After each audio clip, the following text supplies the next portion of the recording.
अस्सलामुअलैकुम, कैसे हैं आप सब। आई होप के सब ठीक होंगे। अल्हम्दुलिल्लाह मैं भी बिल्कुल ठीक हूँ। तो आज मैं आपको कुछ टिप्स और आइडियाज़ बताऊँगी जिसको फॉलो करना बहुत आसान है, जिससे आप अपनी ज़िंदगी आसान बना लेंगे, साथ ही साथ अपने वक्त की और पैसे की बचत करेंगे। तो चलिए देख लेते हैं टिप नंबर 1। तो टिप नंबर 1 हमारी इस तरह से नींबू को लेकर है। अक्सर क्या होता है, जब हम नींबू का यूज़ करते हैं तो कभी कभी क्या होता है, आधा नींबू बच जाता है और आधे नींबू का हम इस्तेमाल कर लेते हैं। तो आधे नींबू को हम किस तरह से सेव करें, जो बचा हुआ नींबू है उसको हम 2-3 दिन के बाद भी इस्तेमाल कर सकते हैं। तो सबसे पहले हम दोनों नींबू के पार्ट को एक दूसरे के ऊपर रख देंगे और उसके बाद एक छोटा सा रबड़ बैंड इसके ऊपर हम लगा देंगे।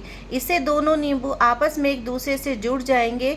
और उसके बाद जो हम अपने घर में डेली इस्तेमाल करते हैं आटा, तो उसके ऊपर हम गूंधा हुआ आटा लगा देंगे। तो इस तरह से नींबू बिल्कुल सेफ हो जाएगा और गलने सड़ने से बच जाएगा और हम इसको बाद में भी यूज़ कर लेंगे। तो इससे देखिए हमारे पैसों की भी बचत होगी और हमारी चीज़ भी सेफ रहेगी और हमें वक्त पे दोबारा से इस्तेमाल करने के लिए मिल जाएगी। तो देखिए मैंने इस तरह से इस पे आटा लगा दिया है, बिल्कुल इसको कवर कर दिया है। अब इसके बाद मैं इसको फ्रिज में रख दूंगी और 3-4 दिन के बाद जब भी मुझे ज़रूरत पड़ेगी तो इस तरह से मैं इस नींबू को उठा करके इस्तेमाल कर लूँगी। बिल्कुल फ्रेश मिलेगा, इसमें हमें बिल्कुल भी परेशानी नहीं होगी। आई होप कि आपको टिप पसंद आई होगी। तो चलिए देख लेते हैं अगली टिप। तो अगली टिप हमारी इस तरह से चार्जर को लेकर है। अक्सर क्या होता है, जिस घर में बच्चे होते हैं तो उस घर में तो चार्जर को सेव करके रखना बहुत ज़्यादा ज़रूरी होता है।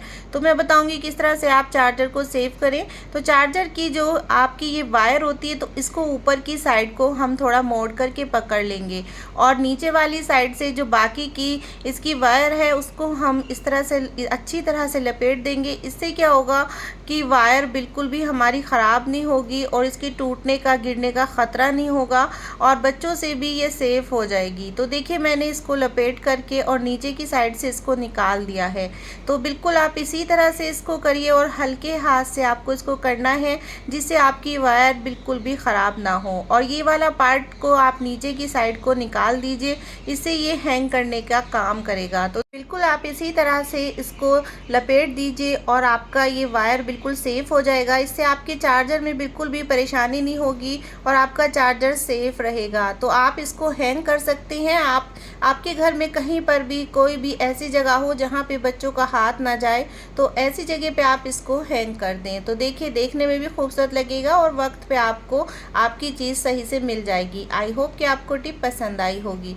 तो चलिए देख लेते हैं अगली टिप। तो अगली टिप हमारी इस तरह से शॉपिंग बैग को लेकर है। अक्सर क्या होता है, हमारे घरों में बहुत ज़्यादा इस तरह की शॉपिंग बैग इकट्ठे हो जाते हैं, हमें उनको रखने में भी दिक्कत होती है और हम कहाँ पर उनको रखें ये बहुत ज़्यादा हो जाते हैं और वक्त पे अगर हम इनको देखते हैं ढूंढते हैं तो हमें जल्दी से मिल भी नहीं पाते। तो हम इनको किस तरह से फ्रेश करके और बिल्कुल अच्छी तरह से क्लीन करके रख सकते हैं। तो देखिए बिल्कुल आप सिंपल इसको फोल्ड कर सकते हैं। तो दोनों साइड से सबसे पहले मैंने इसको फोल्ड किया है। अब नीचे की साइड से मैंने इसके 2 फोल्ड किए हैं और ऊपर की साइड से मैं 1 फोल्ड करके उसके अंदर इसको अच्छी तरह से कवर कर दूंगी। तो देखिए आप बिल्कुल इसी तरह से इसका फोल्ड करिए। देखिए मैंने यहाँ पर इसको फोल्ड कर दिया और मैं इसको अच्छी तरह से अंदर की साइड फोल्ड कर दूंगी। इससे ये एक छोटा सा बैग की शेप में आ जाएगा और उसके बाद आप इसको जहाँ चाहे हैंग कर सकते हैं और छोटी से छोटी जगह में आप इसको रख सकते हैं। कहीं पर भी आप अलमारी में रख दें या किसी भी बॉक्स में रख दें, तो कितने भी आपके घर में इस तरह के जो बैग होंगे वो सब छोटी सी जगह में सिमट जाएंगे और देखने में भी खूबसूरत लगेंगे और वक्त पे भी आपको आसानी से मिल जाएंगे। आप इस तरह के बैग को छोटा छोटा सा बना करके अपने साथ शॉपिंग के लिए भी ले जा सकते हैं। ये इसको आपको ज़्यादा जगह भी नहीं इसमें लगेगी और आपका काम भी आसान हो जाएगा। तो देखिए देखने में भी खूबसूरत लग रहा है। आई होप कि आपको टिप पसंद आई होगी। अगर आपको मेरी कोई भी टिप पसंद आए तो प्लीज़ मेरे चैनल को सब्सक्राइब करिए, वीडियो को लाइक करिए और अपने दोस्तों में शेयर करना बिल्कुल ना भूलें। तो चलिए देख लेते हैं अगली टिप। तो अगली टिप हमारी इस तरह से कप को लेकर है। अक्सर क्या होता है, जब हम इस तरह के कप लेकर आते हैं तो हमारे कप ये बहुत ज़्यादा दिन तक नहीं चलते क्योंकि ये बहुत ज़्यादा नाजुक होते हैं। तो मैं बताऊँगी किस तरह से आप इनकी डंडी को मजबूत बनाएंगे, इनको मजबूत बनाएंगे। तो देखिए जब भी हम बाज़ार से कप खरीद करके लाएं तो सबसे पहले आप 1 रात के लिए उनको पानी में ज़रूर भिगो करके रख दें। इससे क्या होगा, क्योंकि ये क्ले के बने होते हैं तो ये बिल्कुल पक्के हो जाते हैं और इनका ज़्यादा जल्दी टूटने का ख़तरा भी नहीं बनता। तो देखिए मैंने यहाँ पर इसको पानी में डिप करके रख दिया है। अब एक रात के लिए मैं इसी तरह से इनको रख दूँगी और उसके बाद ही मैं इसको यूज़ करूँगी। आई होप कि आपको टिप पसंद आई होगी।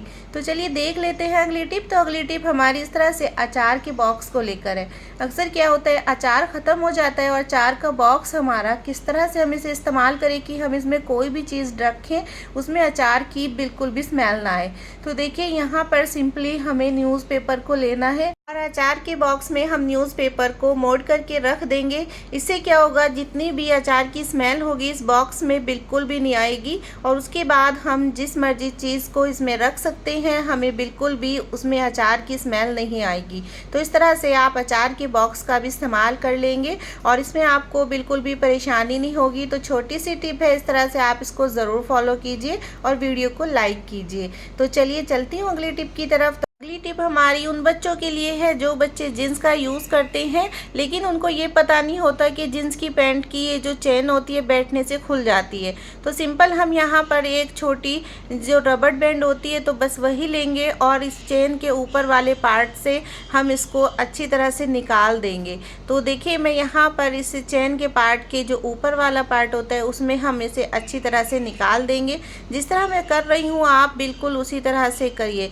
देखिए उसके बाद हम चेन को ऊपर की साइड को खींच लेंगे, इसको बंद कर देंगे और सिंपल इस बटन के अंदर इसको हम लगा देंगे। तो इस तरह से आप बच्चों को इस टिप को ज़रूर बताइए। बहुत सारे बच्चे इस तरह से परेशान होते हैं कि जब भी वो बैठते हैं चेन नीचे को खिसक जाती है और उनको दिक्कत होती है, इससे बहुत ज़्यादा परेशानी का सामना करना पड़ता है। तो बिल्कुल भी इस तरह से बच्चों को परेशानी का सामना नहीं करना पड़ेगा। जब भी बच्चे बैठेंगे तो बिल्कुल भी ये चेन नहीं खुलेगी। ऊपर से देखिए सिंपली हम बटन को बंद कर देंगे। अब जिस तरह भी चाहे हम इसको यूज़ कर सकते हैं, हमें बिल्कुल भी परेशानी नहीं होगी। तो चलिए मैं आपको जीन्स को फोल्ड करने का भी तरीका बताऊंगी कि किस तरह से हम जीन्स को फोल्ड करके रखेंगे।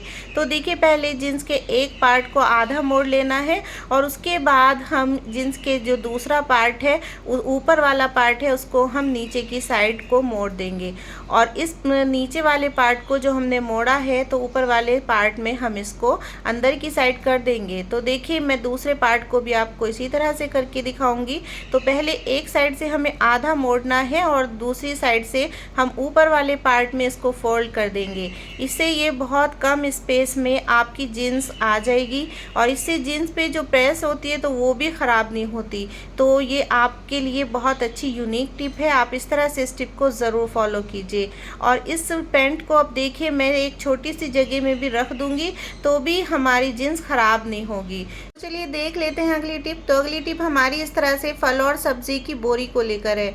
तो अक्सर क्या होता है, इस तरह की बोरी के अंदर जो फल और सब्ज़ी हम घर में लाते हैं तो उसको हम वेस्ट समझ के फेंक देते हैं। तो ये बिल्कुल भी वेस्ट नहीं होती, बहुत ज़्यादा मजबूत होती है। इसका हमें इस्तेमाल करना चाहिए। तो मैं आज आपको इसका इस्तेमाल बताऊँगी, बहुत ही अच्छा आपके काम आने वाला है। तो देखिए यहाँ पर सिंपल एक मैंने वाइपर का जो एक डंडी होती है बस वो ली है क्योंकि ये मेरी ख़राब हो गई थी। तो देखिए इस वाइपर की डंडी में मैंने इस बोरी को लगा दिया है। ऊपर की साइड हम इस तरह से इसको फोल्ड करते हुए पकड़ लेंगे और इसके ऊपर कोई भी मजबूत रस्सी या धागे से हम इसको बांध देंगे।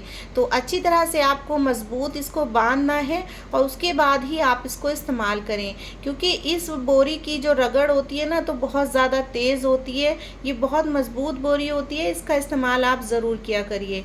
तो मैं इसका इस्तेमाल अपने वॉशरूम में करती हूँ। तो मैं बताऊँगी आपको अपने वॉशरूम की टाइल्स को किस तरह से मैं साफ़ करती हूँ कि बिल्कुल मेरी वॉशरूम की टाइल वाइट बनी रहती हैं, बिल्कुल भी गंदी नहीं होती। तो इस तरह से मैं घर पर ही छोटे छोटे से जुगाड़ कर लेती हूँ। आप भी इस तरह से छोटे छोटे से जुगाड़ करेंगे तो अपनी ज़िंदगी आसान बना लेंगे। आपको बाज़ार से महंगे महंगे ब्रश खरीदने की बिल्कुल ज़रूरत नहीं पड़ेगी और घर पर ही फ्री कॉस्ट आप इसको बनाकर तैयार कर लेंगे।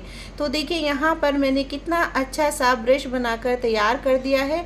अब मैं आपको इससे वॉशरूम को क्लीन करके दिखाऊंगी कि किस तरह से मैं अपने घर में वॉशरूम को क्लीन करती हूँ। तो सिंपली इसके ऊपर मैं पानी डालूंगी और थोड़ा सा सर्फ लगा दूंगी। तो आप फर्श के ऊपर थोड़ा पानी डाल के सर्फ डाल के और वॉशरूम को साफ़ करिए। आपका वॉशरूम बिल्कुल चमक जाएगा, एकदम शाइनी हो जाएगा। इतनी अच्छी इसकी रगड़ होती है, आपको इसमें ज़्यादा मेहनत करने की ज़रूरत नहीं पड़ती। बहुत ही आसानी से आप घर पर इसको बना सकते हैं और इससे आप इस्तेमाल कर सकते हैं। तो देखिए मैं इसी तरह से इसका यूज़ करती हूँ और जिस जगह पे टाइल पे मेरा हाथ नहीं जाता ऊपर की साइड, तो वहाँ पर भी इससे साफ़ करने में बहुत ज़्यादा मुझे आसानी होती है। तो इस तरह से आप इस टिप को ज़रूर फॉलो कीजिए और अपनी ज़िंदगी आसान बनाइए। अगर आपको ये टिप पसंद आई तो प्लीज़ चैनल को ज़रूर सब्सक्राइब करिए, वीडियो को लाइक करिए। आप लाइक करना भूल जाते हैं, सब्सक्राइब करना भूल जाते हैं, तो वीडियो को लाइक और सब्सक्राइब कर दिया करिए, बिल्कुल फ्री होता है। इससे हमें मोटिवेशन मिलती है और हमारा काम करने का और दिल चाहता है। आई होप कि आपको टिप पसंद आई होगी। तो चलिए देख लेते हैं अगली टिप। तो अगली टिप हमारी इस तरह से शैम्पू की खाली बॉटल को लेकर है। अक्सर क्या होता है, शैम्पू की जो खाली बॉटल है इसको हम ऐसे ही वेस्ट कर देते हैं, फेंक देते हैं। इसका बहुत ही अच्छा मैं आपको यूनिक इस्तेमाल बताऊंगी। तो आज मैं शैम्पू की खाली बॉटल का ये ढक्कन उतार लूँगी। इस ढक्कन का मैं आपको एक इतना अच्छा सा ऑर्गेनाइज़र बना के बताऊँगी कि किस तरह से आप इसको इस्तेमाल करें। तो देखिए यहाँ पर मैंने चाकू को गर्म कर लिया है और चाकू गर्म करने के बाद मैं ऊपर वाले पार्ट को सिंपल काट दूंगी। तो बस हमें ऊपर वाले पार्ट को ही सिंपली इसको काटना है। अब बहुत सेफ्टी के साथ इस पार्ट को काटिए, बिल्कुल भी इस जल्दबाजी में आप इस काम को ना करिए, नहीं तो आपके हाथ में भी लगने का खतरा हो सकता है। तो देखिए मैंने यहाँ पर चाकू को गर्म करके और इसको धीरे धीरे ऊपर वाले पार्ट को मैं थोड़ा सा गोल काट लूँगी। तो देखिए बस इस तरह से हमें इसे थोड़ा गोल काटना है और उसके बाद मैं इसको थोड़ा सा फ्रेश कर दूंगी, क्योंकि प्लास्टिक होती है तो थोड़ी खुरदरी रहती है, हाथ में लगने का ख़तरा होता है। तो यहाँ पर ये आपकी किचन के लिए एक छोटा सा ऑर्गेनाइज़र बनकर के तैयार हो गया है, जो देखने में भी बहुत खूबसूरत लग रहा है और फ्री कॉस्ट बनकर के तैयार हो गया है। तो अब मैं यहाँ पर डबल टेप लूँगी और डबल टेप को हम थोड़ा सा पीस काट लेंगे। तो देखिए यहाँ पर मैंने डबल टेप का छोटा सा पीस लिया है। आप इस ढक्कन पे इस डबल टेप को लगा दीजिए। तो डबल टेप आप बिल्कुल ढक्कन के साइज़ की ही काट लें। तो देखिए मैं ढक्कन पे पीछे की साइड इस टेप को लगा दूंगी और इसका जो ऊपर वाला पार्ट है टेप का, मैं इसको निकाल दूंगी। तो ये बहुत ही आसानी से इजीली निकल जाता है। तो देखिए मैं इस तरह से इस पेपर को ऊपर से हटा दूंगी और उसके बाद जो हमारा गैस का चूल्हा होता है, बिल्कुल उसी के आसपास आप किचन में इसको टाइल पे लगा दें। तो देखिए मैं आपको लगा करके दिखाती हूँ। तो देखिए यहाँ पर मैंने जिस जगह पे हमारा गैस का चूल्हा है, तो उसके आसपास ही मैंने टाइल पे इसको चिपका दिया है। तो इस तरह से आप इसको टाइल्स के ऊपर चिपका दें और उसके बाद आप खुद देखेंगे कि कितना अच्छा ऑर्गेनाइज़र बन करके तैयार हो गया है। और इस तरह से इसके अंदर आप लाइटर को लगा दें। तो अगर आपको ये टिप पसंद आई तो प्लीज़ चैनल को सब्सक्राइब करिए, वीडियो को लाइक करिए और बने रहिए मेरे चैनल के साथ। तो चलिए चलती हूँ, इंशाल्लाह फिर लौट के आऊँगी एक नई टिप के साथ। तब तक के लिए अल्लाह हाफिज़।